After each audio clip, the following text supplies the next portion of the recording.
He took his son to the restroom and found his ex giving birth to his new son. Vanessa gripped his wrist with surprising strength. Don't you dare act surprised. You knew this day would come. Have you ever thought you'd moved on from someone only to discover they'd been carrying pieces of your life you didn't even know existed? Hi viewers, kindly tell us where you're watching from and what time it is. Warm welcome to the family. Enjoy the story. Mark thought the worst sound in the world was his ex-wife's divorce lawyer, until he heard screaming from a movie theater restroom and recognized the voice that haunted his dreams. It was supposed to be an ordinary Saturday in Dallas. Mark Patterson, millionaire real estate developer, had one simple job: take his 6-year-old son Tyler to see the latest superhero movie. Nothing complicated, nothing that could explode his carefully controlled world into chaos. The theater buzzed with weekend energy. Families sharing popcorn, kids bouncing in their seats, the comfortable noise of normal people living normal lives. Mark's Italian leather shoes clicked against the sticky floor as he followed Tyler down the carpeted hallway toward their seats. Halfway through the movie, Tyler tugged on his sleeve. "Dad, I need to go." Mark checked his Rolex. Perfect timing to miss the boring dialogue and catch the action scenes. He guided Tyler through the dimly lit hallway, past movie posters and arcade games blinking with neon promises. The men's restroom door swung open under his palm, and Mark's world exploded. A woman's scream ripped through the air, raw, desperate, primal. Not the kind of scream you hear in movies. The kind that comes from somewhere deep inside when your body betrays every plan you ever made. On the cold tile floor, collapsed between the sinks and stalls, was a woman Mark hadn't seen in 7 years. Vanessa Rodriguez, his college girlfriend. The nursing student from Atlanta who disappeared from his life without explanation, leaving him with questions that money couldn't answer. Now she was here, writhing on bathroom tiles, her dark hair plastered to her face with sweat, wearing a hospital gown that had seen better days. And she was screaming because she was giving birth. Tyler froze beside him, small hand gripping Mark's jacket. "Dad!" Mark's mouth went dry. His brain struggled to process what his eyes were seeing. This wasn't possible. Vanessa lived in Atlanta. She'd moved on. Another scream cut through his thoughts. Vanessa's eyes found his through her pain, and the recognition hit like lightning. "Mark!" Her voice cracked with shock and something else. Fury. "What are you? Oh God, not now, not like this." The bathroom door burst open behind them. Other moviegoers, drawn by the screaming. Someone shouted for paramedics. Tyler pressed closer to Mark's side, overwhelmed by adult chaos he couldn't understand. Mark knelt beside Vanessa without thinking, his expensive suit meeting the bathroom floor. "What are you doing here? How are you?" "Don't." Vanessa gripped his wrist with surprising strength. "Don't you dare act surprised. You knew this day would come." The paramedics arrived in a rush of uniforms and equipment, pushing Mark aside. Professional voices filled the space. Blood pressure readings, contraction timings, medical terms that sounded like a foreign language. But through it all, Vanessa kept her eyes on Mark, kept her voice strong enough to cut through everything else happening around them. "You left me when I needed you most," she gasped between contractions. "And now your son is being born without you." The words hit Mark harder than any hostile takeover, any courtroom battle, any business deal gone wrong. Tyler's small voice whispered beside him, innocent and deadly accurate. "Daddy, why does she look like the lady in your old pictures?" Mark's carefully constructed life, his reputation, his control, his assumption that the past stayed buried, crumbled in a movie theater bathroom while his 6-year-old son watched. Have you ever had your past ambush you when you least expected it? Have you ever thought you'd moved on from someone only to discover they'd been carrying pieces of your life you didn't even know existed? Drop a comment if you've had a moment that changed everything in seconds. As the paramedic lifted the screaming newborn, tiny, red, unmistakably alive, Vanessa's eyes locked onto Mark's through her tears. "Meet your son," she gasped. Tyler's small voice whispered the words that would destroy everything. "Daddy, why does she look like the lady in your old pictures?" The ambulance lights painted the parking lot red and blue. the same colors Mark's world was bleeding as his 6-year-old son connected dots that adults had tried to bury. Mark stood in the theater parking lot watching paramedics load Vanessa into the ambulance. The newborn's cries echoed across the asphalt, drawing stares from other moviegoers who'd come outside to witness the drama. Tyler tugged on his sleeve. "Dad, are we going to follow them?" The question hung in the Dallas heat like a challenge. Mark's rational mind screamed warnings. Lawyers, complications, media attention. His Mercedes was parked 20 feet away. He could drive Tyler home, pretend this never happened, let Vanessa disappear back into whatever life she'd built without him. But Tyler was staring at him with those sharp brown eyes that missed nothing. "She called the baby your son," Tyler said with 6-year-old logic. "Does that make him my brother?" Mark's throat felt like sandpaper. "It's complicated, buddy. That's what grown-ups say when they don't want to tell the truth." The ambulance pulled away, sirens wailing. Mark made a decision that would haunt him for months. "Get in the car. We're going to the hospital." Dallas traffic parted like the Red Sea for the screaming ambulance, but Mark's Mercedes followed like a shadow with unfinished business. Tyler's questions filled the leather interior with truths no father wanted to answer. "She has the same birthmark as in your college photo," Tyler observed, scrolling through Mark's phone while they sat in hospital traffic. "The one shaped like a crescent moon on her shoulder." Mark's hands tightened on the steering wheel. He'd forgotten about that photo. Him and Vanessa at some college party, her shoulder exposed by a slip of fabric, that distinctive birthmark visible in the background. "You notice everything, don't you? Mom always said I got that from you." Tyler's voice carried the matter-of-fact tone kids use when they don't realize they're dropping bombs. "She said you could spot details other people missed. That's why you're good at business." The hospital emergency room buzzed with controlled chaos. Mark approached the reception desk, Tyler's small hand in his, unsure what to say. "How do you explain that you might be the father of a baby that was just born in a movie theater bathroom by a woman you haven't spoken to in 7 years?" "Vanessa Rodriguez," he told the receptionist. "She just came in. Labor and delivery." "Are you family?" The question that shouldn't have been complicated suddenly felt loaded with dynamite. We need to know if she's okay." A nurse appeared beside them. Middle-aged, kind eyes, the type who'd seen every kind of family drama the emergency room could offer. "You must be the father." Mark opened his mouth to correct her, but Tyler spoke first. "We think so. That's why we're here." The nurse led them through antiseptic hallways to a private room where Vanessa lay holding the baby. She looked exhausted, vulnerable, but her eyes blazed with defiance when she saw Mark. "I didn't expect you to follow me," she said. Tyler insisted. Mark's voice came out rougher than intended. The baby was impossibly small, wrapped in hospital blankets, completely unaware of the chaos his arrival had created. Tyler approached the bed with the fearless curiosity only children possess. "Can I see him?" Vanessa's expression softened. "What's your name, sweetie?" "Tyler. I'm 6. Are you really my dad's girlfriend from college?" The innocence of the question made both adults flinch. Vanessa glanced at Mark, something passing between them, shared history, old pain, new complications. "I was a long time ago." Tyler studied the baby with scientific interest.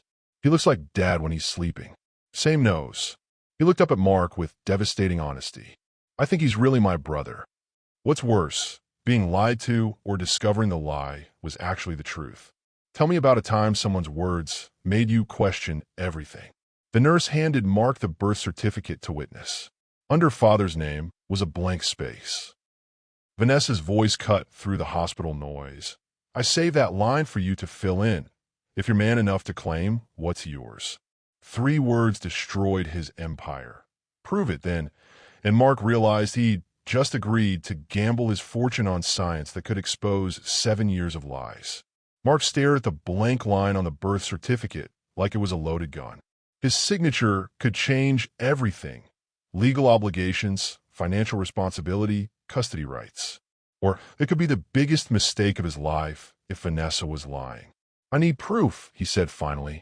Vanessa shifted the baby in her arms, her hospital gown slipping off one shoulder. Mark's eyes followed the movement before he could stop himself, remembering how that shoulder felt under his hands years ago. Proof. Her voice carried enough ice to freeze July in Texas. You think I'd put myself through labor in a movie theater bathroom for fun?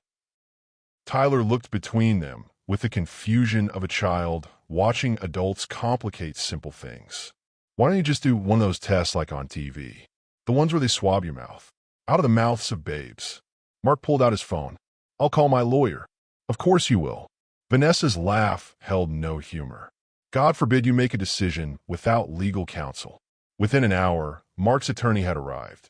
Jonathan Pierce, sharp suit, sharper mind, the kind of lawyer who viewed every situation as a potential lawsuit waiting to happen. Mark, we need to discuss this privately, Jonathan said, eyeing Vanessa like she might start recording their conversation. Anything you say to him, you can say in front of me, Vanessa shot back. This is my son we're talking about.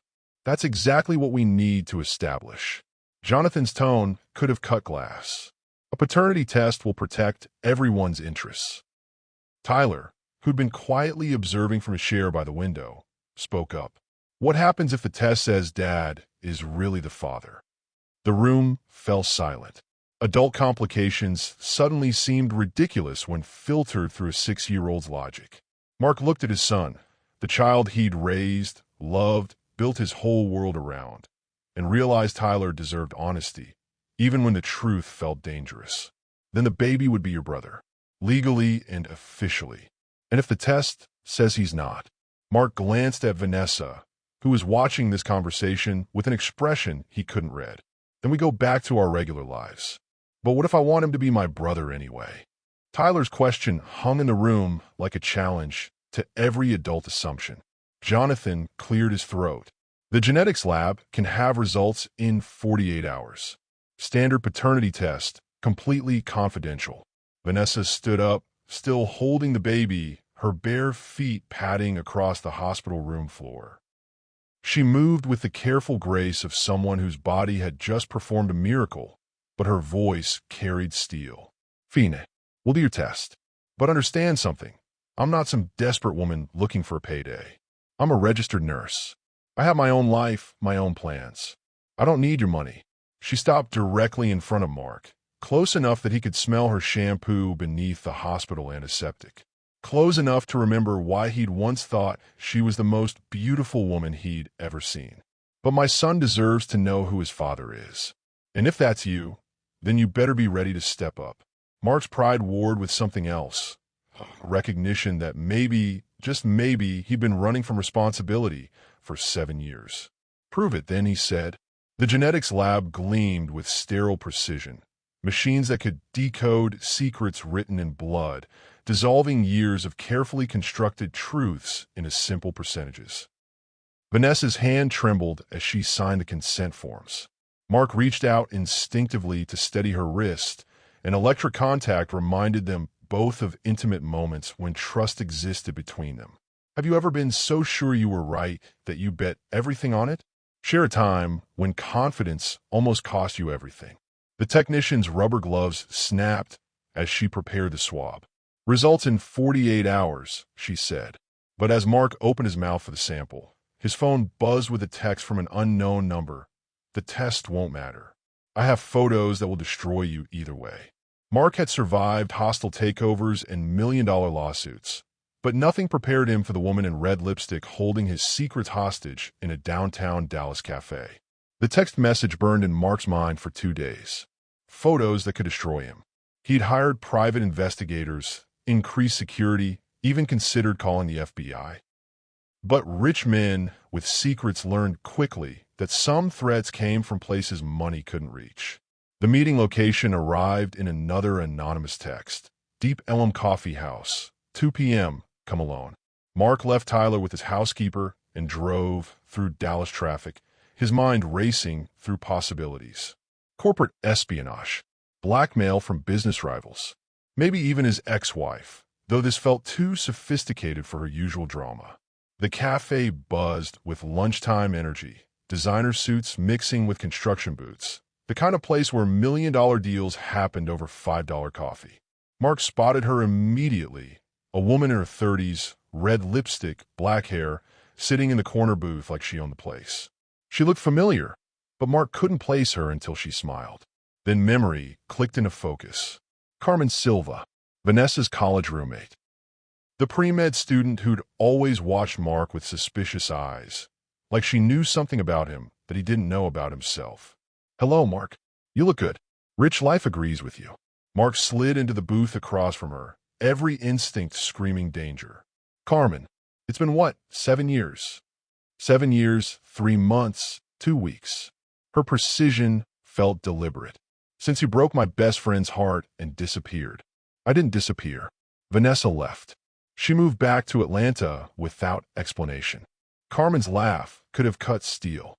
"Without explanation? Really? That's the story you've been telling yourself." She reached into her purse.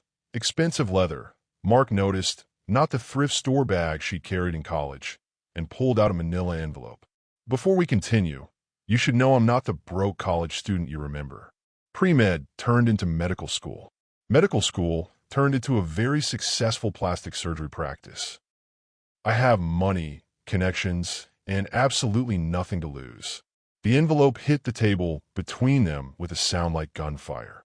"Open it." Mark's hands felt steady, but his mind reeled as he pulled out photographs. Him and Vanessa in college. Intimate moments he'd forgotten anyone could have captured. Her body pressed against his in his dorm room. His hands tangled in her hair.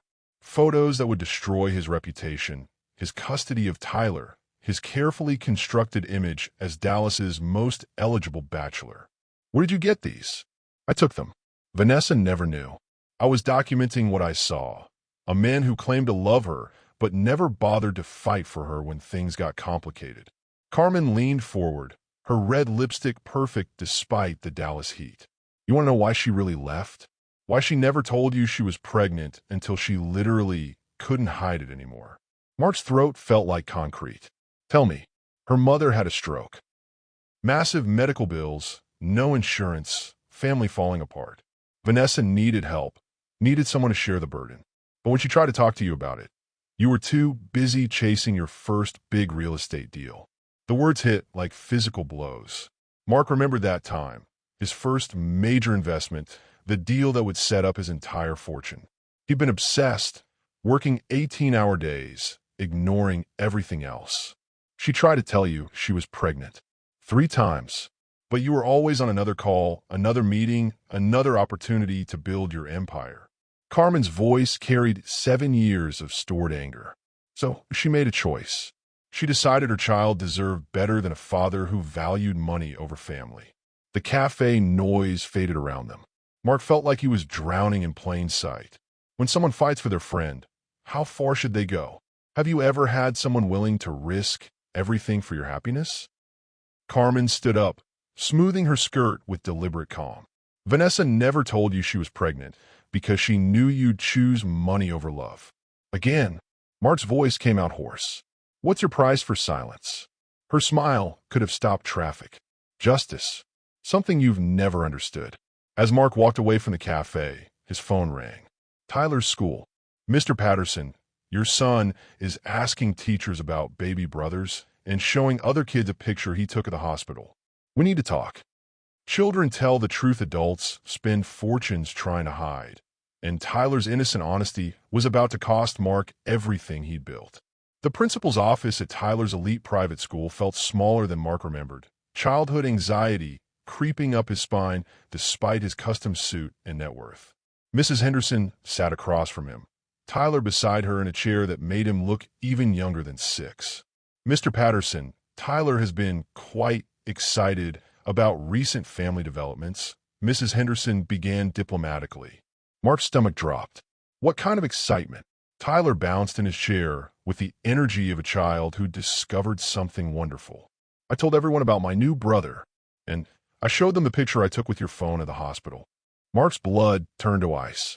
He'd forgotten Tyler had grabbed his phone during the chaos, snapping photos with the fearless documentation skills only children possessed. Mrs. Henderson turned her computer screen toward Mark. Tyler's class photos were displayed on the school's internal website, innocent shots of finger painting and playground activities. But there, mixed in with crayon artwork and spelling tests, was a crystal-clear image of Vanessa holding the newborn in her hospital bed. As you can imagine, Mrs. Henderson continued carefully. Other parents have begun asking questions. The understatement of the century. Mark could already picture the country club conversations, the whispered speculation, the social media posts dissecting his private life like a biology experiment. Tyler also mentioned that the baby's mother used to date you in college, Mrs. Henderson added, and that she has the same birthmark as someone in your old photos. Mark glanced at Tyler, who was coloring in a workbook with the calm focus of someone who didn't understand they'd just detonated a social nuclear bomb. "Buddy, we talked about keeping family business private, remember?" Tyler looked up with genuine confusion. "But you always say honesty is important."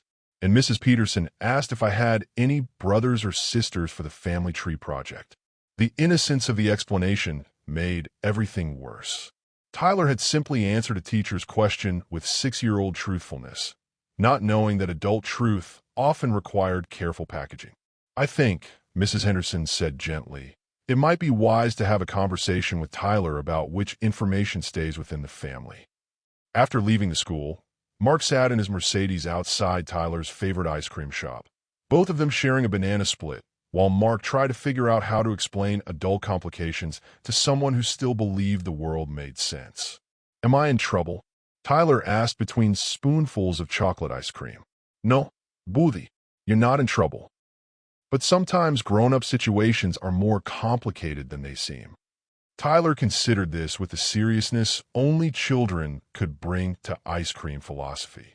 "Like how you and Mom got divorced, but you still both love me?" "Exactly like that. So you and Vanessa had a fight a long time ago, but now maybe you both love the baby?" The simplicity cut straight through Mark's defenses. Tyler had reduced 7 years of pain, pride, and complicated emotions to a logic even a child could understand. Mark's phone buzzed. A text from an unknown number, but he recognized the tone. "Channel 8 News, call my office asking about Dallas developer Mark Patterson and recent family additions. Thought you should know. Carmen." "Dad." Tyler's voice cut through his panic. "Are you okay?" Mark looked at his son, the child who'd never learned to lie, never learned to hide truth behind careful words, never learned that sometimes silence protected people better than honesty. Children see things we miss. When has a child's question made you realize something important about your own life? "Tyler, what would you say if I told you we might need to be extra careful about what we share with people for a while?" Tyler's spoon paused halfway to his mouth. "You mean like when you're working on secret business deals?" "Something like that." As they walked to the car, Tyler grabbed Mark's hand with sticky fingers. "Dad, I know grown-ups think kids don't understand complicated things, but I understand that you're scared." The observation hit harder than any business rival, any lawsuit, any hostile takeover Mark had ever faced. Walking to their cars, Vanessa grabbed Mark's arm outside the school entrance. "We need to talk. Alone. Tonight." Her touch burned through his shirt sleeve. "There's something else you don't know. Something that changes everything about why I really left." She answered her apartment door in silk that remembered his hands. And Mark realized some conversations require the kind of honesty that only happens in whispers. Mark stood outside Vanessa's apartment at 9 p.m., questioning every decision that had led him here. He'd left Tyler with his housekeeper, made excuses about business meetings, and driven across Dallas to face whatever truth Vanessa had been hiding for 7 years. The door opened, and his breath caught. Vanessa wore a black silk robe that barely reached her thighs, her dark hair loose around her shoulders. She looked like temptation wrapped in fabric that cost more than most people made in a week. "You came," she said, stepping aside to let him enter. "You said there was something I needed to know." Her apartment overlooked the Dallas skyline, city lights twinkling like stars they used to count together, when love felt infinite and complications seemed impossible. The space was elegant but warm, nothing like the sterile perfection of Mark's mansion. "Drink?" she offered, moving toward the kitchen with the fluid grace of someone comfortable in her own skin. "Vanessa, just tell me, what really happened 7 years ago?" She poured 2 glasses of wine with hands that trembled slightly. When she turned to face him, Her eyes held pain he'd never seen before. My mother had a stroke the week before graduation. Massive brain damage. The doctor said she'd need full-time care for the rest of her life. Mark felt the air leave his lungs. Why didn't you tell me? I tried. 3 times. But you were consumed with that Patterson development deal. Every conversation turned into you talking about square footage and profit margins. The accusation hit like a physical blow because Mark remembered those conversations differently. He'd thought he was sharing his dreams with her, building a future they could share. So you just left? Vanessa moved closer, the silk of her robe catching the light from the window. I found out I was pregnant 2 days after Mom's stroke. I was 22 years old, my mother was dying, and the man I loved cared more about real estate than our relationship. That's not fair. Her laugh held no humor. You want to know what's not fair? Sitting in a hospital room, watching your mother forget your name, while the father of your child schedules another business meeting. The pain in her voice made Mark's chest ache. He stepped closer, drawn by instincts he'd tried to bury for years. I would have helped, if I'd known. With what? Money. Vanessa's eyes flashed with anger. I didn't need a checkbook, Mark. I needed a partner. Someone who would choose me over profit, even once. The accusation hung between them like a challenge. Mark reached for her, his hand cupping her face, thumb tracing the line of her cheek. I was young. Stupid. I thought success would prove I was worthy of you. I never needed you to be worthy. Her voice dropped to a whisper. I just needed you to be present. The space between them disappeared. Mark's mouth found hers in a kiss that tasted like regret and possibility. 7 years of suppressed longing exploding in the contact. Her lips opened under his, soft and warm and familiar despite the time that had passed. Vanessa's hands fisted in his shirt, pulling him closer. I tried to stop loving you, she breathed against his mouth. God, I tried so hard. Did it work? Mark's question came out rough with want. Instead of answering, she took his hand and placed it over her heart, where her pulse hammered against his palm through the thin silk. What do you think? Can physical chemistry survive years of hurt and betrayal? When has your body remembered what your mind tried to forget? The robe slipped from her shoulders as Mark backed her toward the couch, revealing skin he'd dreamed about for years. His hands relearned the curve of her waist, the soft spot behind her ear that made her gasp. Mark, she whispered as he traced patterns on her bare skin. I never stopped wanting you.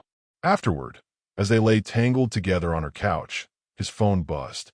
DNA results. Available now. But as he reached for it, Vanessa caught his wrist. Before you look, she whispered, know that I love you. No matter what those numbers say.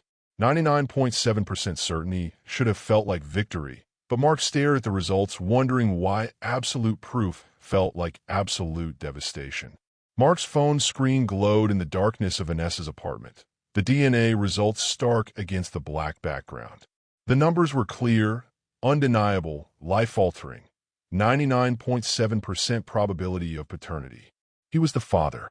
Vanessa propped herself up on her elbow, studying his face in the blue light from his phone. Well, it's mine. He's mine. The words felt foreign in Mark's mouth, like speaking a language he'd never learned. Instead of triumph or relief, Vanessa's expression crumpled. Tears she'd been holding back for 7 years finally broke free, and she buried her face against Mark's chest. I'm sorry, she sobbed. I'm so sorry I kept him from you. I was scared and proud and stupid, and I robbed you of 9 months of knowing you had another son. Mark's arms tightened around her, his mind reeling with the implications. Legal obligations, financial responsibility, custody arrangements, media attention. His carefully controlled life had just exploded into fragments he didn't know how to reassemble. But underneath the panic, something else stirred. A feeling he hadn't experienced since Tyler was born.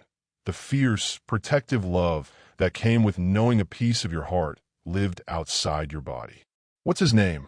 Mark asked quietly. Marcus. Marcus Antonio Rodriguez. Vanessa's voice was muffled against his skin. I gave him my last name because I didn't know if you'd want him to have yours. Marcus. Mark tested the name, rolling it around his mouth like fine wine. Can I hold him? 3 hours later, They sat in Vanessa's bedroom while baby Marcus slept in Mark's arms. The infant was impossibly small, his tiny fist wrapped around Mark's finger with the instinctive grip that connected fathers to children across generations. "He has your chin," Vanessa observed, curled against Mark's side, "and your stubborn streak. He fights sleep like it's a personal challenge." Mark studied his son's face, really looked at him for the first time without the chaos of doubt clouding his vision. The resemblance was unmistakable. This was his child, his blood, his responsibility. "Tyler's going to lose his mind with excitement," Mark said, already imagining his older son's reaction. "What about your ex-wife?" The question landed like a bucket of ice water. Mark's custody arrangement with Jessica was already contentious.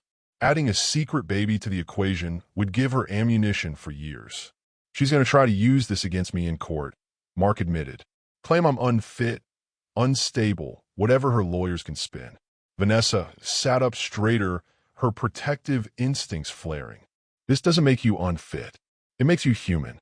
Mark's phone rang, shattering the peaceful moment. Jessica's name flashed on the screen like a warning sign. Mark considered letting it go to voicemail, but Jessica never called this late unless something was wrong. "What's wrong?" he answered. "I know about the baby." Jessica's voice cut through the phone with surgical precision. "Channel 8 News called me for a comment about my ex-husband's expanding family situation.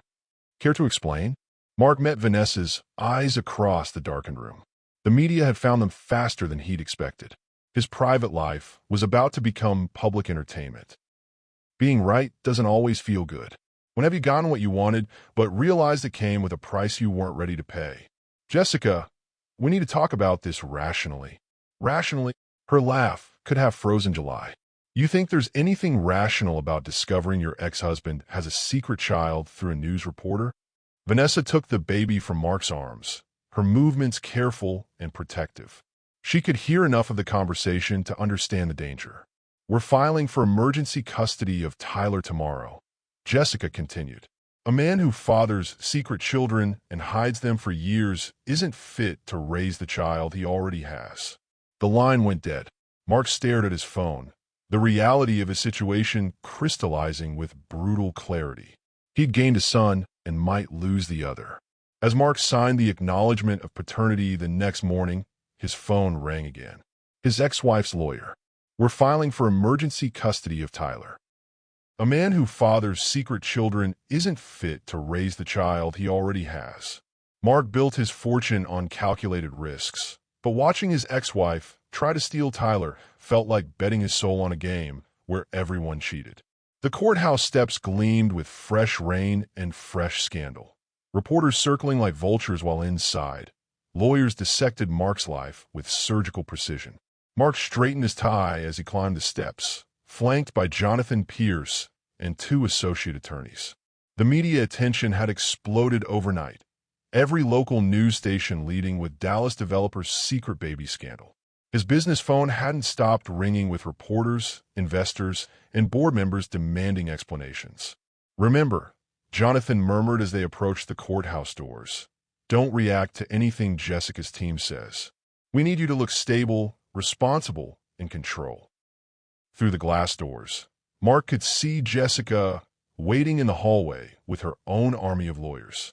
She'd dressed for battle, conservative navy suit, hair pulled back in a severe bun, the image of responsible motherhood.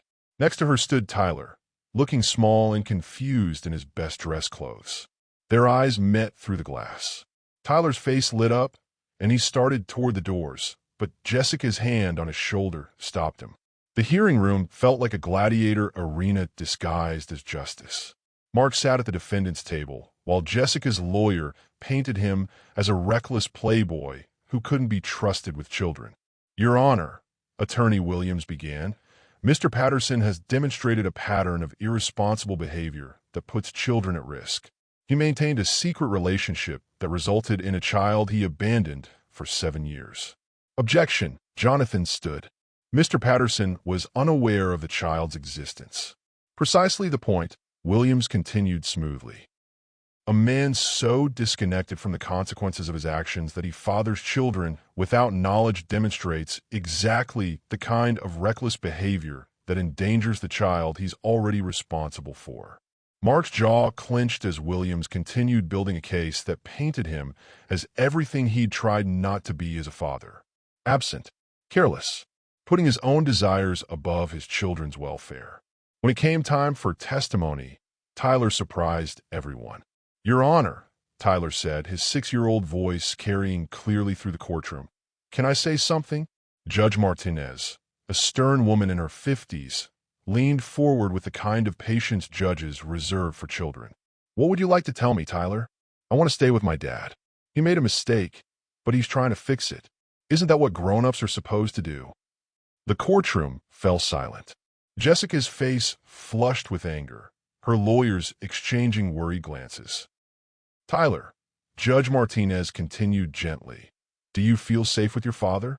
"Yes, ma'am. Dad teaches me things, like how to work hard and tell the truth, even when it's scary.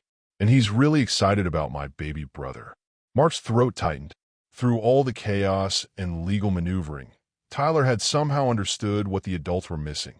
That families weren't perfect, but they could choose to grow together. During the recess, Mark found himself in the courthouse bathroom, splashing cold water on his face and trying to process the possibility of losing Tyler. The door opened behind him. Vanessa entered, checking to make sure they were alone before locking the door. "You look like hell," she said, moving toward him with purposeful steps. "I might lose him, Vanessa. Jessica's lawyers are making me sound like a monster." Instead of words, Vanessa answered by backing him against the sink, her mouth finding his in a kiss that tasted like desperation and defiance. Her hands worked at his belt while his found the hem of her skirt. "We're going to fight this," she whispered against his neck as he lifted her onto the counter. Together, their coupling was quick, fierce, desperate, bodies seeking comfort and connection while their world cracked apart around them. The risk of being caught, the courthouse setting, the stakes hanging over their heads, all combined to make every touch electric.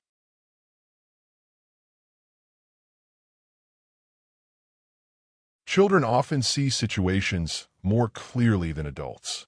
When has a child's perspective changed how you viewed a complicated situation? The judge's gavel echoed through the courtroom when they returned. "I'm ordering a full investigation into Mr. Patterson's fitness as a father. Until then, Tyler will remain in temporary foster care." Mark's world collapsed as his son was led away, Tyler's small voice calling, "Daddy, fix this. Please." Mark had always been Tyler's superhero, but heroes don't lose their children to the system they thought they could manipulate with money. The foster home looked innocent enough. White picket fence, flowers and window boxes, the kind of place that appeared in family movies about second chances. But inside was Tyler's confusion, beyond any price Mark could pay to fix. Mark sat in his Mercedes outside the house for the 3rd time that week, watching through windows for glimpses of his son. Supervised visitation twice a week, 2 hours each time, always with a social worker taking notes about his parenting capacity. His phone buzzed. "Vanessa, any word from the investigation?" "Nothing yet." "How's Marcus?" Asking for his daddy. The words hit Mark harder than they should have. A 3-week-old baby couldn't actually ask for anything, but Vanessa's meaning was clear. Even his infant son was suffering from his absence. Mark's house felt like a museum without Tyler's energy filling the rooms. Expensive furniture arranged perfectly, no toys scattered across marble floors, no 6-year-old laughter echoing off cathedral ceilings. He'd built this palace for his family, and now it stood empty as a monument to his failures. The doorbell rang at midnight. Mark opened it to find Vanessa on his doorstep, baby Marcus in her arms, both of them soaked from the Dallas thunderstorm that had been brewing all evening. "The reporters found my apartment," she said, water dripping from her dark hair onto his Italian marble entry. "They're camped outside with cameras, asking neighbors about my relationship with Dallas playboy Mark Patterson." Mark pulled them inside, his hands automatically reaching for towels, dry clothes, anything that might help. But as Vanessa stood in his foyer, holding their son while rain painted the windows. He realized this was the first time his house had felt like a home in weeks. "You can stay here," he said. "Both of you, as long as you need to." Vanessa's eyes searched his face for ulterior motives, old habits from when trust felt dangerous. "I don't want your charity, Mark. It's not charity. It's—" He paused, looking at Marcus sleeping peacefully in his mother's arms despite the chaos around them. "It's what Tyler would want. His family together under one roof." They settled Marcus in the guest bedroom Mark had hastily converted into a nursery, complete with the kind of baby furniture money could buy, but love had to arrange. Vanessa moved around the room with practiced efficiency, her comfort with motherhood making Mark feel clumsy and inexperienced. "I don't know how to do this," Mark admitted, watching her change Marcus's diaper with the casual competence of someone who'd been doing it alone for weeks. "Nobody knows how to do this at first." Vanessa's voice was gentle, forgiving. "But you learn. You make mistakes, and you learn." Later, after Marcus had settled into sleep, Mark found Vanessa in his kitchen, making tea and looking impossibly beautiful in one of his old college t-shirts. "Thank you," she said without looking up, "for letting us stay. I know this complicates things with the custody battle." Mark moved behind her, his arms circling her waist as she leaned back against his chest. "Maybe some complications are worth it." They made love slowly on his living room couch, bodies seeking comfort and connection in the midst of chaos. This time, there was no desperation, no fear of being caught, just two people who'd found each other again despite everything that had tried to keep them apart. Vanessa's hands traced patterns on his chest afterward, her head pillowed on his shoulder as rain continued painting the windows. "Tyler's going to come home," she said with quiet certainty. "You're a good father, Mark. The system will see that eventually. Sometimes we need to be students before we can be teachers. When has learning something new changed how you approached an important relationship?" The phone rang at 3 a.m. The social worker's voice cut through Mark's sleep. "Mr. Patterson, Tyler's asking for you. He won't sleep, won't eat. He's asking if you still love him despite all the trouble he thinks he caused." Mark realized that building an empire meant nothing if he couldn't build trust with a 6-year-old boy who just wanted his daddy back. The park playground buzzed with normal Saturday energy. Fathers pushing swings, mothers wiping tears, life happening in simple moments Mark had taken for granted until they were stolen. Mark sat on a bench watching Tyler climb the monkey bars with the determined focus of a child proving something to the world. Supervised visitation had expanded to 4 hours on weekends, progress that felt glacial but significant. "He's gotten stronger," observed Mrs. Chun, the social worker assigned to document Mark's parenting progress. She was kind but thorough, taking notes about everything from how Mark handled Tyler's scraped knee to whether he remembered to pack healthy snacks. "Foster care has been good for his independence," Mark replied, though the words tasted like acid. His son shouldn't need to be independent at 6 years old. He should be secure enough to be dependent on his father. Tyler ran toward them, breathless with playground excitement. "Dad, did you see me do the whole monkey bar course? Mrs. Rodriguez taught me how to grip properly so my hands don't slip." Mrs. Rodriguez, the foster mother who was doing the job Mark should have been doing, who tucked Tyler in at night, helped with homework, kissed scraped knees better. The stranger who was raising his son because a judge had decided Mark was unfit. "That's great, buddy. Show me again." Tyler bounded back to the playground equipment, and Mrs. Chun made another note in her file. "He talks about you constantly, and about his baby brother. He's very excited about having a sibling. How much longer before?" "The investigation should wrap up next week," Mrs. Chun interrupted gently. "Your parenting classes have been excellent. Your home study passed with flying colors. The character references from business associates speak to your stability and responsibility." Mark nodded, but they both knew character references from millionaire colleagues meant less than the opinion of one 6-year-old boy who just wanted his family whole again. That evening, Mark returned to his house to find Vanessa in the nursery, feeding Marcus while soft music played from a baby monitor. She transformed the sterile guest room into something warm and lived in. Family photos on the dresser, colorful blankets draped over expensive furniture, the kind of touches that turned houses into homes. "How did it go?" she asked without looking up from the baby. "Better. Tyler seems happy, but—" Mark sank into the rocking chair beside her, watching his infant son's tiny hands grip the bottle. "He shouldn't have to be happy somewhere else." Vanessa finished feeding Marcus and handed him to Mark with the casual trust that had developed over the past few weeks. The baby settled against Mark's chest with the instant relaxation of a child who recognized his father's heartbeat. "The judge called my lawyer today," Vanessa said carefully. "She wants to meet with both of us next week." Together. Mark looked up from Marcus's sleeping face. Together. Apparently Tyler has been asking about why his baby brother can't visit him at the foster home. He told Mrs. Rodriguez that families are supposed to stay together, and he doesn't understand why the grown-ups are keeping his family in different houses. The simple logic of a child's question had somehow accomplished what teams of lawyers couldn't, forcing the system to consider that maybe the solution wasn't separation, but integration. What does it mean to be a family?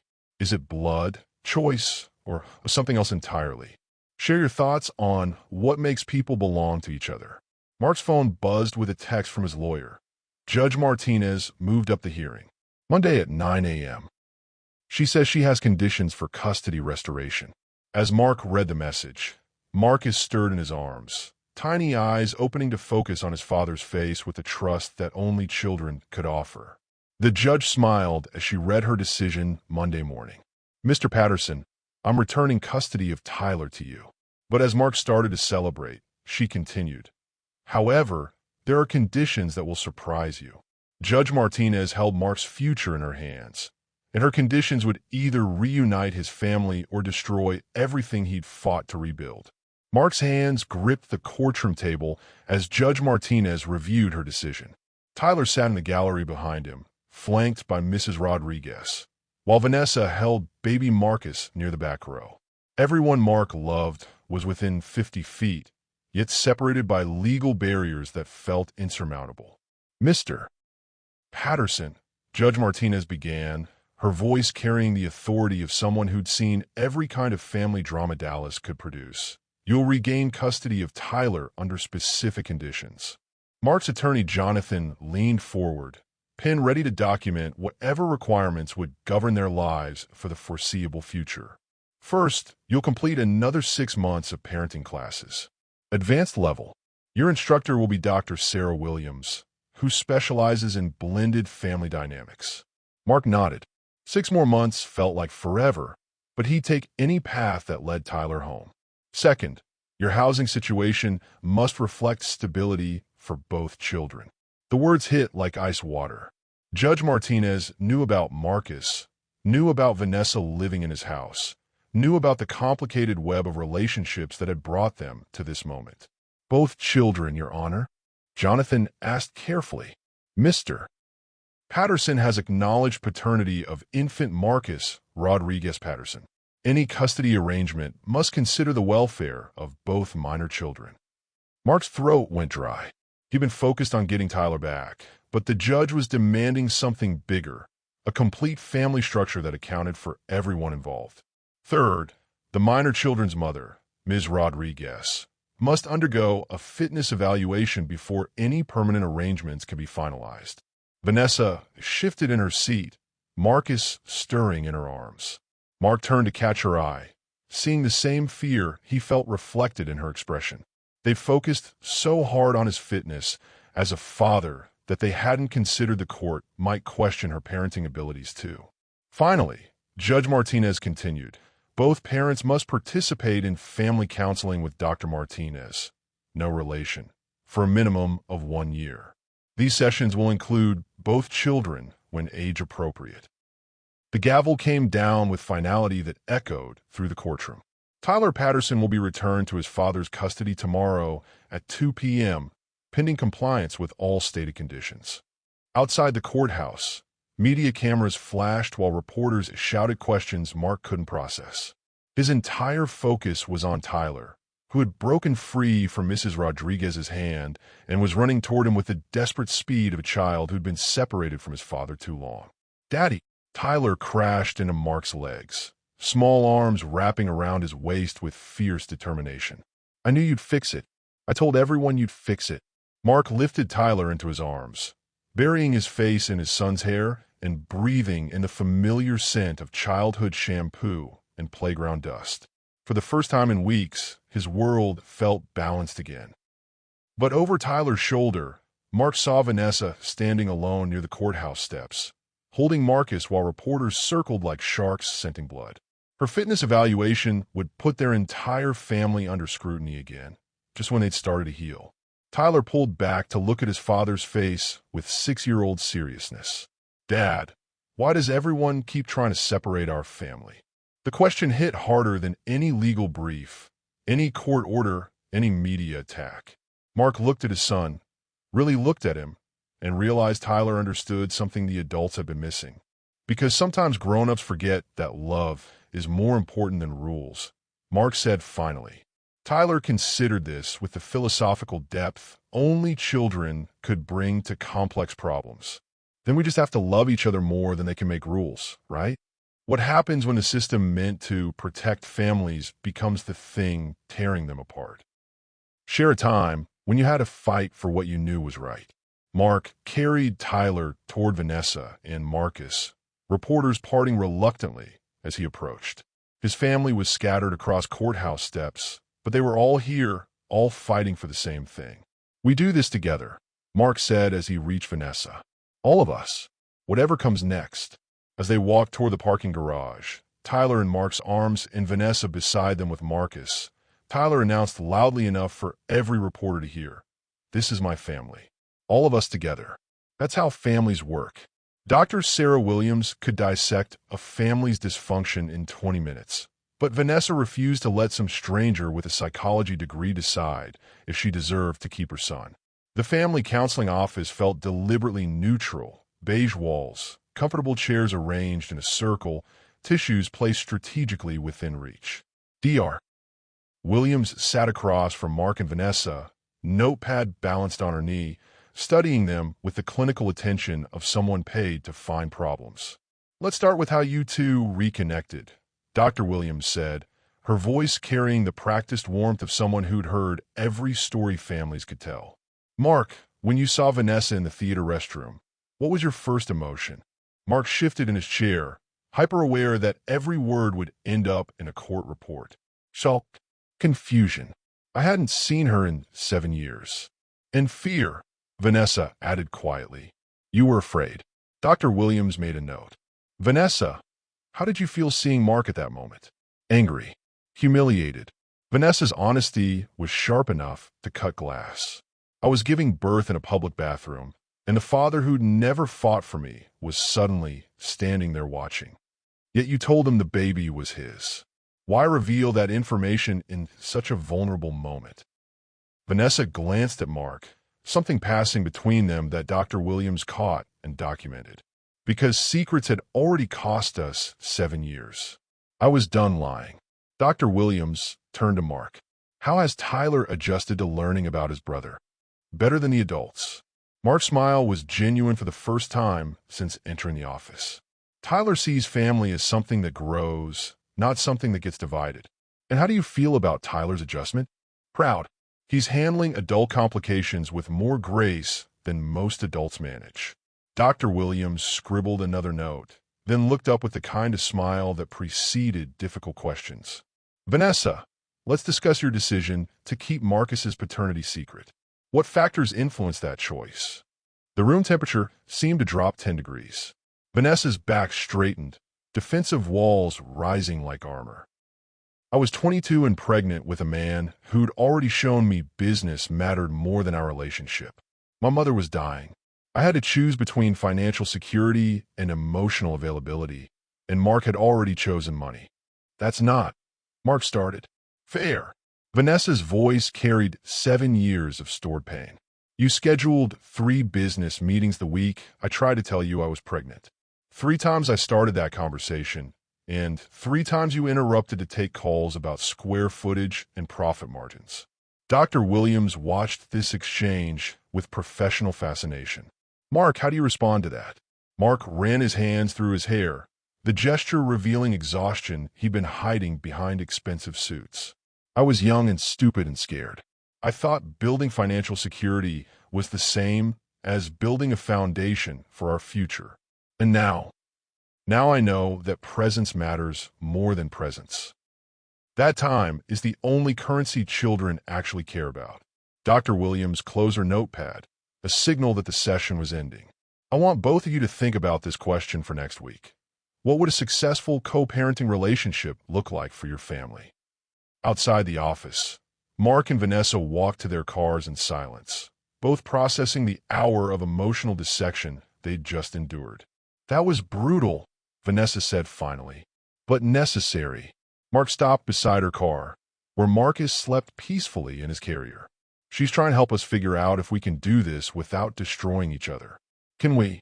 The question hung between them like a challenge. Mark looked at Vanessa, really looked at her, and saw not just the mother of his child, but the woman who'd once made him believe love could conquer anything. When you're forced to examine your worst mistakes, what do you discover about who you really are? Tell us about a time when honesty hurt, but healed. I don't know, Mark said finally, but Tyler and Marcus deserve for us to try. As Vanessa drove away, Mark's phone buzzed with a text from an unknown number. Saw the news about your custody hearing. Congratulations on getting your son back. Now let's discuss what happens to your other son. Carmen Silva wore power like perfume and wielded threats like surgical instruments. But Mark was discovering that some enemies smile while they destroy you. The restaurant overlooked downtown Dallas, all glass and steel and city lights that sparkled like jewelry against the night sky. Carmen had chosen the location, expensive, public, the kind of place where confrontations happened in whispers and threats came with wine pairings. She arrived 15 minutes late, deliberate power play that Mark recognized from countless business negotiations. But this wasn't business. This was personal warfare disguised as dinner. Mark, you look tired. Carmen slid into the booth across from him, her designer dress and perfect makeup a stark contrast to the exhaustion he felt in his bones. Custody battles will do that to a man. Mark kept his voice level. What do you want, Carmen? Direct. I respect that. She ordered wine without looking at the menu, the casual confidence of someone comfortable with expensive things. I want to discuss Marcus's future. Marcus has a future. With his parents. Carmen's laugh could have chilled champagne. His parents. That's adorable. You mean the man who abandoned him for 7 years and the woman who was too proud to fight for child support? Mark's hands tightened on his water glass. I didn't know he existed. Because you didn't care enough to find out. There's a difference. The waiter approached with Carmen's wine, sensing the tension and retreating quickly after pouring. Carmen sipped with deliberate calm, studying Mark over the rim like a chess player planning her next move. Here's what I know, she began, setting down her glass with surgical precision.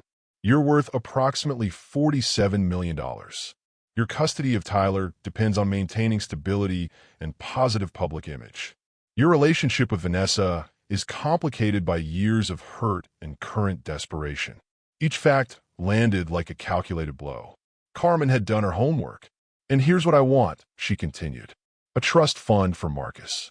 $5 million, managed by a neutral third party, accessible when he turns 18. Plus monthly support payments that reflect your actual income, not the reduced amount your lawyers will negotiate. Mark leaned back in his seat. And if I refuse? Then those photos I showed you last month find their way to every Dallas media outlet, along with some additional documentation about your behavior during college that might interest family court judges. The threat hung between them like poison gas. Mark realized Carmen wasn't just Vanessa's old roommate seeking justice. She was a successful surgeon who'd spent years learning how to make precise cuts that caused maximum damage. You're blackmailing me for money my son deserves anyway. I'm ensuring he gets what he deserves instead of what you're willing to give. There's a difference. Mark's phone buzzed on the table. Tyler, texting from home. Dad, when are you coming back? Marcus is fussy and Vanessa looks sad. The innocent message reminded Mark what actually mattered. His children. Both of them. Their well-being and security. Fine, Mark said finally. But I have conditions too. Carmen raised an eyebrow. intrigued despite herself. The trust fund stays private. No media involvement. No publicity about generous settlements or responsible fathers. And you stay out of my family's business after this. Deal. Carmen extended her hand across the table, her grip firm and cold. Pleasure doing business with you, Mark. But as they shook hands, her smile revealed something that made Mark's blood freeze. Oh, one more thing. The photos and documents I mentioned? I never said I was the only one with copies. Have you ever wondered if the people fighting for you are actually fighting against someone else? When has protection felt more like manipulation? Mark drove home through Dallas traffic, his mind racing through possibilities. Who else might have copies? What other enemies might be circling his family, waiting for the right moment to strike? At home, he found Vanessa in the nursery, rocking Marcus while Tyler sat on the floor, drawing pictures of their family, stick figures holding hands under Crooked House. How did dinner go? Vanessa asked softly. Mark looked at his sons, both innocent of the adult games being played around them. Expensive, he said finally. But as Tyler held up his drawing, 4 stick figures labeled Dad, Vanessa, Tyler, and baby Marcus.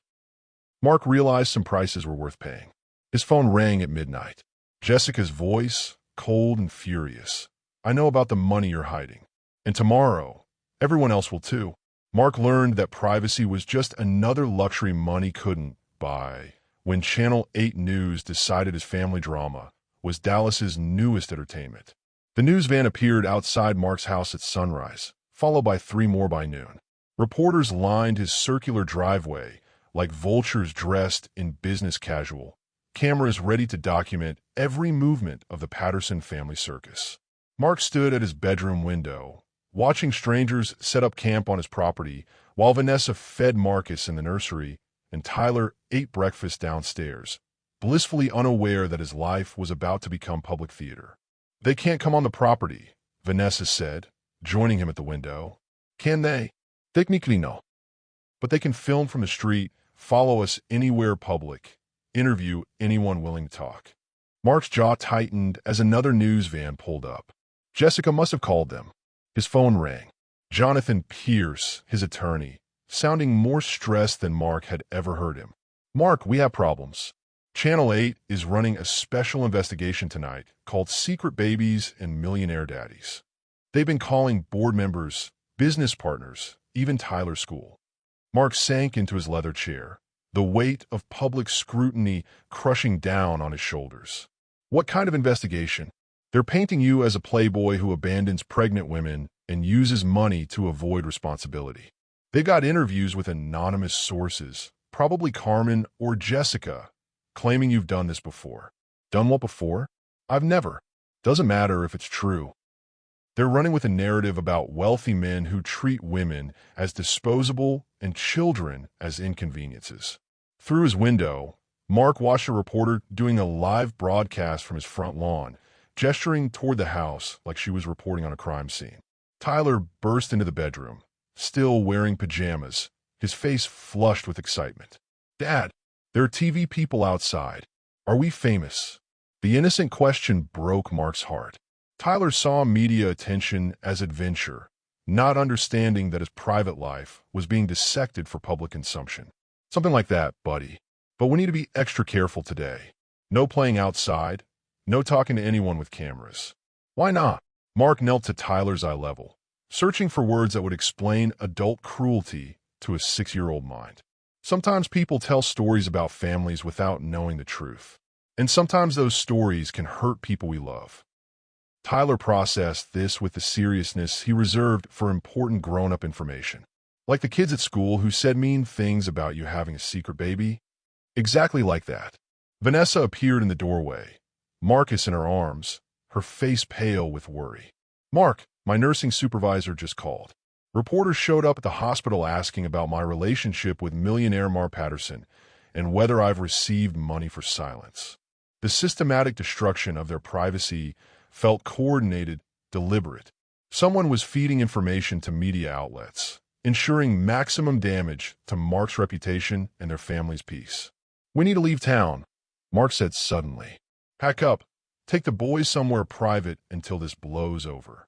Running away won't solve anything, Vanessa replied. And Tyler just got back home. We can't uproot him again. Tyler looked between his parents with the intuitive, understanding children possessed when adults were scared. Are the TV people trying to separate our family again? The question was devastatingly accurate. Media attention meant scrutiny. Scrutiny meant investigations. Investigations meant social services, family court, custody challenges. Not if we don't let them, Mark said, pulling Tyler into a hug that felt like a promise. But even as he spoke the words, his phone buzzed with alerts from news websites, social media posts, business contacts asking for explanations he couldn't give. When your private life becomes public entertainment, how do you protect the people you love? Share your thoughts on dealing with unwanted attention. By evening, Mark's house was surrounded by media vehicles. Every local news station led with variations of Dallas developers' secret baby scandal. Social media exploded with speculation, judgment, and commentary from strangers who'd never met his family but felt qualified to dissect their lives. As Mark tucked Tyler in a bed, his son asked a question that would haunt him. Dad, when everyone stops talking about us, will we still be a family? The doorbell rang at 11 p.m. Through the security monitor, Mark saw a woman he didn't recognize holding an envelope. Mr. Patterson, you need to see this. It's about your ex-wife's plan to destroy you completely. The woman at Mark's door held evidence that would either destroy his family forever or prove that sometimes the cruelest enemies were familiar faces. Mark opened his front door cautiously, security system armed, phone ready to call police if needed. The woman on his doorstep looked nervous but determined. Mid-30s, professional clothing, the kind of person who made careful decisions and followed through on them. My name is Lisa Martinez. I work for Jessica's law firm. She held up an envelope with trembling hands. I need to show you what your ex-wife has been planning. Mark's blood turned to ice. Jessica's law firm employed 20 attorneys and dozens of support staff. Any one of them could have access to privileged information, strategy documents, communications that could destroy him. Why would you help me?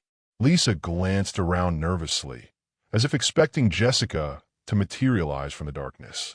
Because I have children too, and what she's doing isn't about protecting Tyler. It's about destroying you out of spite. Mark led her into his study, away from where Vanessa might overhear, away from where Tyler slept peacefully upstairs, unaware that adults were still playing games with his future. Lisa opened the envelope with the careful precision of someone who'd photocopied documents that could cost her career. Jessica hired a private investigator 6 months ago, not to prove you were unfit as a father, to find dirt that would humiliate you publicly. The photographs spilled across Mark's desk like evidence of crimes he'd never committed. Pictures of him and Vanessa leaving restaurants, entering his house together, intimate moments stolen by telephoto lenses from people paid to invade his privacy. She knew about Marcus before the custody hearing. She knew about Vanessa living with you. She knew about the baby. She's been orchestrating this entire media circus to make you look like a reckless playboy who hides children.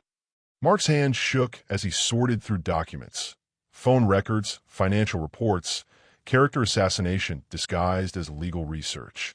There's more, Lisa continued, pulling out a recording device. She recorded conversations with reporters, feeding them information, coaching them on which questions would cause maximum damage. Jessica's voice filled the room, cold and calculated. Make him look unstable. Focus on the secret baby angle. Paint him as someone who abandons women and uses money to avoid responsibility. I want Tyler back, and I want Mark destroyed. The recording continued with Jessica laughing about Mark's pathetic attempts at playing family and her plans to use Tyler as a weapon against his father. Mark felt sick. His ex-wife, the woman he'd once loved, the mother of his child, had weaponized their son's welfare for personal revenge. Why are you showing me this? Lisa's voice broke slightly. Because Tyler loves you. Anyone can see that. And children shouldn't be used as ammunition in adult warfare. Vanessa appeared in the doorway, having heard voices from upstairs. She took in the scene, scattered photographs, legal documents, Lisa's tearful confession, and understood immediately. How long has she been planning this? Since the divorce, Lisa replied. She's been waiting for the right opportunity to destroy Mark's reputation and take Tyler permanently.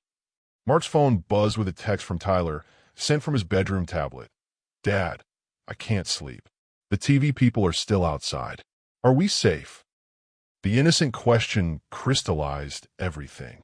His 6-year-old son was worried about safety while adults played destructive games around him. We in this now, Mark said, reaching for his phone to call Jonathan Pierce. But Lisa grabbed his wrist. There's one more thing. Jessica's planning to claim you're an unfit father to Marcus too.